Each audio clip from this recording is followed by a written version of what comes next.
Sup, Nerdmigos? I'm the Jive Talking Nerd, John Norgrove. We've got Wife here. We're back at it again for Trek Jive right now, or we just finished. Yep. Season 3, Episode 3 of Star Trek Picard, 17 Seconds. Yeah. And let me tell you, wow. So before we get into the show and whatever the heck, obviously spoilers ahead, duh. But, like always... But don't forget to like this video, comment below, share, subscribe, ring the bell, do all that kind of stuff. And if you disagree with us or have some favorite parts of this episode, comment below, because this was a hell of a fucking episode. Yeah, this was a wild episode. Man. Very tense. An episode, right? Okay, so 17 seconds. Again, we're still splitting the parts, right? Our cast hasn't gathered together for the final act, which I imagine probably won't happen until like the last, like maybe 3 episodes of this season. We're gonna get all of it. Yeah. But so that was the dog. That was the dog. Finn, go lay down somewhere. Hey, go lay down. Yeah. Yeah. Stop being a butt. All right. So our A team is, on the Titan doing shenanigans, being hunted by a Shrike, and our B team is currently teaming up to do streetwise crime chases. Yeah. Right? Yeah. So I'm going to start with the B team stuff, because that was, I don't know, maybe like my favorite part. Okay, we start with, for the B plot, we start with Worf doing sweet Tai Chi style Klingon sword practice, which was fire. I want one of those swords. Somebody out there, figure that out. Give me one of those. Do that. And then of course we've got like Worf and bloody what's her name? Oh my god, what is her name? You know who I'm talking about. So Worf and what's her name? It'll come to me. Raffi. Bam. Yeah. Boom. Ooh. Got it. I was like, Riley? No. Ralph? Is it Ralphio? Is this Ralphio? Rufio. That's Is it Rufio? Rufio. Rufio. No, so oh my god, I almost forgot it just because of the Rufio. So Worf and Raffi get the team up. Raffi's all like, who are you? What's going on? What's going on now? Blah, blah, blah, blah. And Worf does his beautiful, little, like, Worf, House of Moog, son of Duras, Bane, or excuse me, not, Bane of the Duras family. Yeah. Because of the fucking Duras sisters. And if you don't know who they are, well, you weren't paying attention to the right parts of Star Trek. That shit lives forever in my mind. The Duras sisters are genuinely some of the funnest villains I've ever seen put to TV. You talk about them all the They're time. amazing. I love the Duras sisters. Yeah. What a bunch of assholes. Oh, man. Ooh, fuck those guys. Yeah, oh no, they're nightmares. It's like no question about it. But they're pretty hot, so it works. So he does his like whole spiel and then invites her to chamomile tea, which is nice. And hilarious. And then basically he's just like, all right, let's go, Raffi. We gotta like capture a guy. And Raffi's just like, I don't need you talking down to me. I'm gonna solve this. I'm gonna crack the case. Blah blah blah blah. And Worf is just like, let's be cool, bro. Worf has picked up a little bit of like it feels Vulcan. Yeah. He's picked up like a little bit of Vulcan tendencies. Yeah, it does. In the characterization. Like I know that's not what it is, but it's nice. It's this nice offset where it's just like, all right, well, our intro to Worf was him brutally murdering like 8 dudes, like over the matter of a few seconds. Yeah. And now he's just like, you guys, you gotta be more chill, man. Like, you just gotta be like way more relaxed about it. But at the same time, he's like making jokes about like decapitations are on Wednesdays and shit like that. Yeah. It's so fucking good. His outfit is fire in this iteration of Worf. He looks fucking great. I love what they're doing with his like beard and hair, like graying it up like that. Obviously, Michael Dorn is bringing the absolute fucking thunder for this. Such a fantastic and perfect, absolutely perfect role for him is Worf. He does such a good job with it, and technically Sandman from the Santa Claus movies, because he also plays the Sandman in the Santa Claus movies, and that is 100% like the best thing ever to me. Is that Worf is also the sleepy time guy. But so we get like a little bit of chase scene in the city. A little bit of back and forth, like nice, like back and forth between him and Raffi. It's nice to see Raffi's character fleshed out. I'm at this place where, like, okay, so we know that this is the end of Picard, right? Yeah. So, like, are we never going to see Raffi's character after this show? Are they trying to, like, show the darkness within her such that when she inevitably, like, rises above it or whatever, she's able to, like, settle in a nice way, and then we can, like, wrap up her character? I feel like there's just so much left to do in her character, and I don't know, like, unless we're doing a Captain 7 show next, which, like, don't get me even started with, I would be fucking so here for that, right? But, like, I feel like we have a bunch to do with Raffi's character before we're, like, signed off on that. And, like, using Worf as the mirror to that is nice in, like, a very obvious way, especially in this episode. They sort of, like, kind of, like, say it out loud to you to get what's going on. But it's going to be interesting to see where that goes, especially after the way they ended Raffi's character last season, which seemed like everything was good, and then this season was like, oh, we just picked up where you left off. / Raffi went down a dark place. You know what I mean? Yeah. So, but, like, it was fun, and we got introduced to the threat for this season. Yeah. Which is a rogue splinter cell of radical changelings who just want to, like, fucking ruin the Federation for shits and gigs. Yeah. Which is very interesting. Some very, like, DS9 stuff. Mm-hmm. Some very, like, Dominion War stuff. I'm very here for this. It's nice because what it does is it brings recognition into Worf moving from TNG into DS9 as a character, which to me kind of makes Worf feel more central in this season. But that was fun. Worf got to, like, vaporize a changeling. That was all fantastic. I was 100% in when Raffi's like, this guy's going through the DTs, and I was just like, he's going through the DTs, and then all of a sudden he starts glooping a bit about, and I'm like, I don't know about this motherfucker. Yeah. There's something going on with this guy. But that was fantastic. So I like the B plot was good, beautiful as always. Yeah. Very interesting, and a lot of character development. Both for Worf, for what little character development we did get from Worf, but also for Raffi, which is very interesting. I'm still, like, in on the B plot with that stuff. Yeah. Right? And then our A plot was, like, fairly full, right? We got, and easily some of the most beautiful shit Star Trek has ever done. Wow, guys. Wow, with this.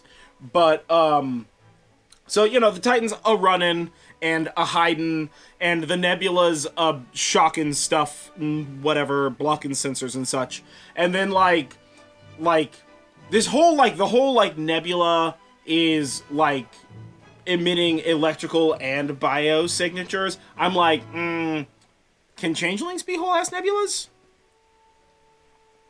Yeah. I don't think so. But, like, I'm kind of getting that vibe, you know? But, like, maybe they can ride the nebula? Yeah, I don't know. It's like, is the nebula like a big ol' space brain, you know? Or is it, like, doing some other shenanigans, you know? Yeah. Is it like the thing that we gave the doctor in Strange New Worlds' daughter to the nebula, so it's like a smart nebula? Or is it just like a bunch of changelings being all misty and shit? Or is it also just like a standard nebula? Or is it just like a standard nebula and the changeling is like doing shenanigans? Yeah, but then the question is, how long has the changeling been on there? I mean, clearly since they left space. Have they been waiting to, like, activate? But also, maybe the changeling was in the nebula, or, like, maybe the changeling was, like, on the Shrike ship, and then, like, they, like, fired a couple of torpedoes, but one of those torpedoes was really just, like, a changeling, like, floating through space, banging into the side of the ship. Yeah. And then, like, glooping through the hull or something. So I'm, like, very interested in all of that. The captain hands over Captain Shaw hands over command to Riker, which beautiful, loved it. When he gets messed up, dog, and then he is not dead. He's not dead yet. But he's like right at the threshold of death. He has like bad internal bleeding, and I think that was a bone sticking out of his leg. Certainly looked like a bone sticking out of his leg. He fell badly. And if you don't know, bones, they're supposed to stay inside the body. Yeah, they generally stay inside. Keep those on the inside. You keep those on the heads inside. up. But flesh cushion. Yeah, that's true. So like we get the like, all right, you're the captain now. Like you are the captain now. And then like immediately Riker's like, got it. Don't worry about this. And Picard just starts undermining the captain. Well, Picard and Riker, this whole episode, this was a beautiful relationship. This is a very much like why are my two dads fighting kind of episode. It was very much. Well, we had a flashback. We had this awesome flashback when Riker's kid is like firstborn or whatever, Yeah. and Riker's just like, it changes everything, and it's so important, and it's beautiful, and all this kind of stuff. And then it like shows like Picard like having these like sort of panic attacks almost. These like big emotions because like, you know, everything's at risk or whatever. Well, now he's confirmed that this kid is his. Yeah, 100% And the conversation with Beverly does not go well. Oh my goodness. Yeah, I didn't even remember that bit, but Beverly is, I disagree with a fair amount of the shit that she said in that. Like, I understand that what she did was like, what she thought was right. What she thought was but right. I also disagree with the thing that it really felt like she didn't give. I mean, you know, and Picard calls her on it. He's just like, you did not give me the opportunity to have a vote in this conversation about my own child, which is some shenan, you know, some BS or what have you. But also in that conversation, they address the reason why has a British accent, because he went to school in London, but also maybe it's genetic. But also, maybe it's genetic. So it's fantastic. Genetic accents, Star Trek confirmed, guys. Yeah, Star Trek confirmed. The thing we've been saying this whole season so far. So this whole episode, like major beef with like Picard and Riker, with undermining. Well, and it ends with Riker telling Picard to remove himself from the bridge, because Picard makes, like at the beginning, Riker's like, sit down. And Picard's like, oh, you should be calling me number one now. We're friends, right? And then like later on in the episode, Picard's like, don't be a little bitch. Will, we gotta fight. And Will's like, I am trying to keep everybody alive right now. Sir, shut up. They even give you these two arguing, and they're like, hey, let's look at what the audience reaction to this fight is. You know, the daytime television drama audience reaction of like the crew, like the bridge crew, just being like,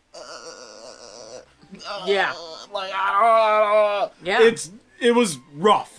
It must be like in canon. Also, this was directed by kayfabe by Riker. Riker. So in kayfabe, this must be like a really weird moment for the bridge crew, because you've got like two like huge Federation superstars, the two most legendary legends, and they're not only on your ship, make it worse was if Janeway but they're was also getting like in a fight with each other, and you're just in like, a fight during a fight where like the odds are not at all in their favor. Yeah. You know, so it's like the stack of stress is a bit high. And this weapon that the Shrike has, this portal weapon, this is dicey. Now you're playing with portals, baby. Yeah. Ooh. Yeah, they fall for those portals every ass time. I mean, like, you can't dodge a big ass portal in a ship. You know, these ships aren't like super maneuverable and shit. They're not as responsive as it would need to be to avoid a portal. Sure. Yeah. Like a shuttlecraft might be able to like and DJ also Jazzy the Shrike Jeff is putting the portals like right in front of them. Yeah.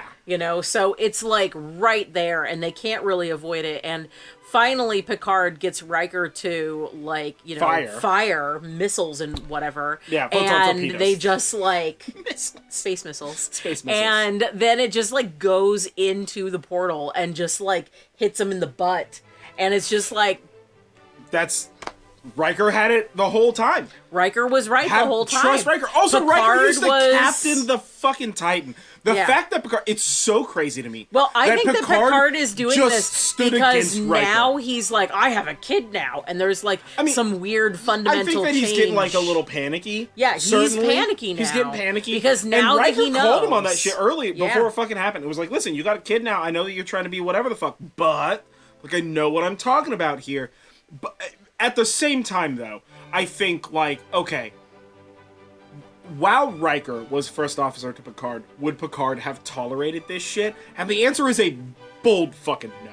Yeah. Like, not at all, 0% no. In fact, I don't know that we have ever seen an on-screen captain tolerate that shit at all. Yeah. Janeway would have just blown up the ship despite their faces, because coffee is always when nebulous. Chipotle started getting all when like, Chipotle dicey, got squirrely, Janeway was just like, she was like, get out, dog. Yeah. Well, so, and even Shaw did that to Seven at the beginning of this season. Which, I mean, we're still at the beginning of the season, but earlier in the season, But we got like a nice Seven breakout sequence, good right hook or left hook. I don't remember which direction it came from. She did not. No, from Jack. Yeah. To get out of that, which was nice. And then they, like, figure out that there's a Viridium leak or whatever the heck. And then that there's, like, a secret changeling on the ship doing a shenan or whatever the heck. Which is great. I just, I like that Riker's the captain and whatever. But I want Seven to have her own ship. I want this season to end with Seven's the captain of the Titan, and Jack is her chief medical officer, and Raffi is what, chief security officer? Well, yeah, or Raffi's just like her homie who's working in the dark web or whatever the heck, right? But like you still got like Geordi's daughter is the pilot and shit, because Geordi's daughter is bringing bold Tom Paris energy. Yeah. And I'm very here for it. Well, I'm very here for it. Shaw and doesn't... I want this show. I want a Captain Seven show. If Shaw doesn't pull badly. through, that might be the second half of this season. Heck, it might be the spin-off show that gets like rounded out of this one. It's like Seven's commissioned to a nicer ship so we can build a new set. Well, and then I mean, especially since we know that Picard has only 3 seasons. This is the last season. And now we know that Discovery is getting 5 seasons, so that ends next year or the year after. Yeah, next year or the year after. So, like, we now know that there's going to be 2, like, giant Star Trek-sized story holes. Like, what is going to fill them? Yeah, well, because we still have Lower Decks, and we still have Lower Decks. We still have Strange Prodigy. New Worlds. We still have Strange New Worlds. Yeah. So, like, what's the next show? Yeah. I imagine we're gonna get one show in the like Picard timeline, which like it'll probably be a Janeway show, which like 100% I'm here for. Yeah. And we'll probably get a Future-y show that's like in the year 3000 in the Discovery Future timeline thing. But who knows what's going to happen with that? Yeah. You know? So it's interesting to sort of like guess at what do you want the audience? What do you want the next Star Trek show to be? Even though I would love a Janeway show, I would really prefer a Captain Seven show. Yeah. You know? Like, you don't even have to give her the flagship of the fleet, but or maybe do, right? Whatever. Give her something dope. Give her like an Odyssey class or some shit like that, right? But I would love a Captain Seven show, but like Seven has to do a shenan with Janeway, and that's why like the new Janeway show isn't like all Janeway all the time, even though I would also love an all Janeway all the time show because she's my favorite. But like have Captain Seven be Captain Seven, and she has to do like a shenan to save Janeway. Right, like what STO did with like Janeway being like Mirror Janeway betraying Mirror Will Wheaton, who's the Supreme Emperor of the Confederation or whatever the heck. Yeah. Like all of that plot line or some nonsense would be fantastic. But you know, whatever. We'll see what's gonna happen there. But yeah, no, I think the like winning the coolest part of the show was now we're playing with portals. Yeah. Right? Yeah. Clearly. Absolutely fucking beautiful show. Holy heck. Beautiful show. And of course it ends with them like, we lost everything, so we're falling into the gravity well. I mean, I imagine we're going to discover that it's like a shenan? Probably. I don't know. Yeah, but I don't know. Yeah, I mean, I imagine it's not going to be like the next episode's not like the Titan just falling towards a black hole and then it gets crushed into a tin can and everybody dies and that's the end of the series. Although that would be a bold strategy. I think it's probably a bit overly dramatic and they're not going to do that. Yeah, they're probably not going to do that, no. But no, I'm interested to see where they're going. I want when are we going to bring in Geordi? When are we going to bring in Data? When are we going to bring in,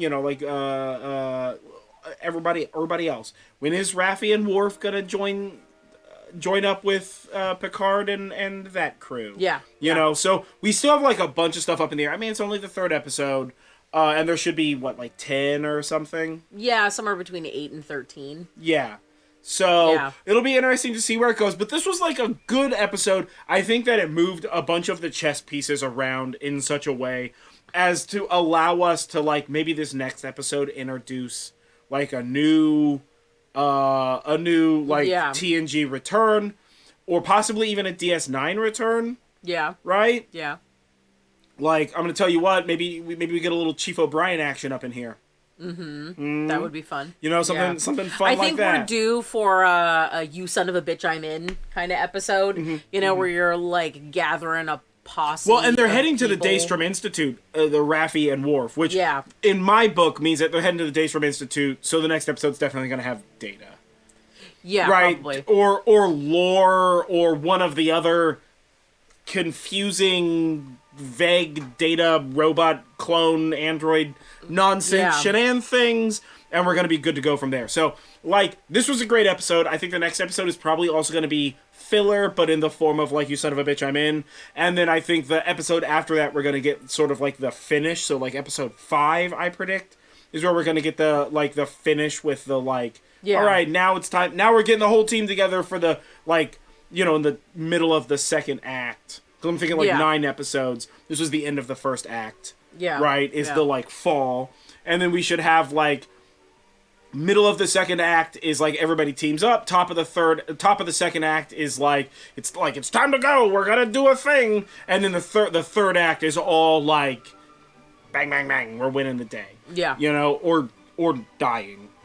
Depending on where they're gonna go with the show. Which is... it could be anywhere, bro. Yeah. Like... At this point, who knows? Yeah. But it's going to be very interesting. I mean, honestly, Shaw's an asshat, but I wouldn't be against a Captain Shaw show if he just learned to respect 7 of 9 more. Don't be sassy to 7 of 9. She's the best. But yeah, no, this was really fun. Just we got a ton of like more set pieces on the Titan, which was fucking gorgeous. We got more of the party planet, which is still partying. So it seems like no break there. Party all the time. Party all the time. Yeah. So yeah, I think for me the best part was probably the portals. What about you? Ooh, I think that the best part was really just kind of like the tension that they just built throughout the whole episode. Oh, between just in general, or between particularly just Picard like in general, and this Riker? felt like a very like high stakes episode, and like one of those ones where it's like, don't take your eyes off the screen for a minute. Oh my God, because you'll miss something. Yeah. You know, like totally. I really enjoyed. Yeah, I really enjoyed the tension that they built throughout this episode with both the A and the B plot together, because they both sort of like hit that ramp crescendo. up like a good you know, rate. yeah. I think that this was a really good storytelling episode. You know, we said it right as the credits were rolling, and we saw that Jonathan Frakes directed this one. It's like he really gets Trek. Yeah. Just honestly, give Jonathan Frakes a whole fucking show to just, like, executive produce and direct. Oh, that would And he be will really knock it cool. out of the park. Yeah. He gets it so much. You know, he understands the, like, pacing of a Trek show and, like, the tenor of a Trek show. Yeah. He gets all the bits. And, you know, I would love to see what happens when he's just sort of, like, really allowed to run free. And honestly, maybe this season of Picard is him being allowed to run free. I don't know, like, all the deets or whatever, so that would be interesting to see. But, yeah, absolutely fun episode. I can't wait for the next one. Yeah. Yeah, more Old Worf. Old Worf, best Worf. Yeah. Yeah, Old Worf, best Worf. Yes. Yeah, and maybe less fighting with the Space Dads. Yeah. Space Dad, stop fighting. Stop fighting, Space Dads. You guys are friends, remember? He can call you number 1, you can call him number 1. It's fine, whatever. Yeah. 2 number 1s. Yeah. It's like an act, like a vaudeville act. It's like a vaudevillian act. Yeah, jeez. Well, it might get there with these two at this point. So it might. We'll see what happens. We'll see what happens. Yeah. But okay. Well, that was our sort of thoughts or whatever on Picard Season 3, Episode 3, 17 Seconds. What did you think of the episode? What was your favorite part? How did you feel about the dads arguing? That's sad, right? And so let us know all that stuff in the comments below. And while you're at it, like this video, subscribe to the channel, share us with your friends, share it with your enemies. We're good for both. And yeah, either way, I've been John Norgrove. This has been Julie. This has been Nerd Jive, Trek Jive. Yeah. So we'll catch you next time or whatever. Yeah. Yeah. Engage. Hit it. Punch it. Rock and roll. What do you say? What are you gonna say when you do it? Because that's Let's fly. Let's fly. It's too fancy. I feel like I'm not fancy enough for Let's Fly. I am. I like Let's Fly. I don't know what you're talking feel about. like I'm not. Enough. I feel like punch it is probably the thing that I would say the most often. It's punch it or hit it. But if I say hit it, I'm gonna have a bridge crew member literally sitting there with like a fucking boombox. I'm just like, hit it, and then every time we jump to warp, this motherfucker's playing. You're like, hit it. Na na na na. Yeah, every time somebody's hitting the play button on that boombox while we jump to warp, it's gonna make for a very inefficient bridge crew, but we're gonna have a fun time while we do it. So, you know. To quote Scotty and his friend, we need all the loud banging and chaos or whatever the heck. We need all that Beastie Boys. All that Beastie Boys, yeah, right? They're like, what's the background noise in this ship? And you're like, oh, it's an ancient band called Beastie Boys. The captain plays it on loop. He's broken. We don't talk about it. We'll catch you next time.